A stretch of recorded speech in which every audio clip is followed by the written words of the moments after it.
samples. In the last 24 hours, about 1,434 samples. Out of those numbers, we have got 8 females and 7 male, and they range between 2 and 79 years of age. And since confirmation, you can see the numbers there, the 3,684 people. We have discharged 2,854, and we are monitoring at least 830 people. And those numbers will go up because we have increased our testing capacity. We have increased the what we call targeted mass testing. For instance, today we have got a big team in town that is going to go some of the areas I'm going to mention in a minute. Moving on, we have got next slide. Moving on, we have got the graph here illustrates, and this is an important graph. This illustrates the number of cases, as you can see, in comparison terms. When you compare what is going on here, you can see this line up here of over 200,000 cases. This is in Italy.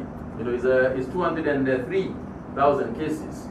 And when you come lower down, you can see Ghana at 1,671 cases.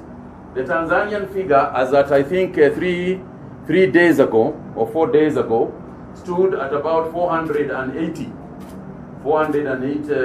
cases. And here is Kenya. That figure has also changed. It is not 396 since we did the graph. It is now at 411. 411. Kenya has 411 cases.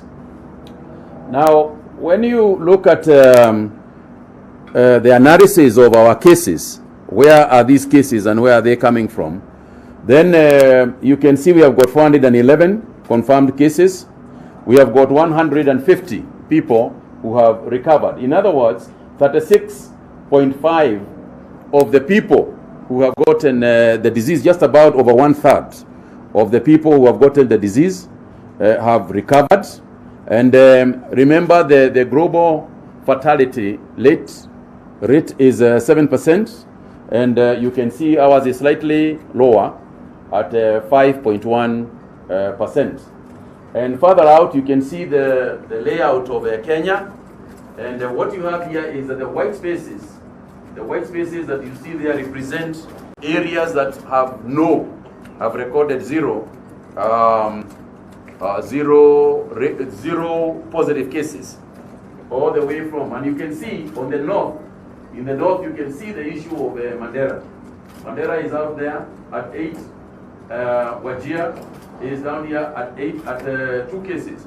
Now the danger with this area here is Somalia, which is here, because Somalia to date has recorded over 528 cases already, and that also is a node figure, so we don't know. In other words, the area around Somalia is a worrying case, and that's why we have isolated Mandela just to save them from that, and we have isolated from the borders here so that we can contain the situation in Mandera.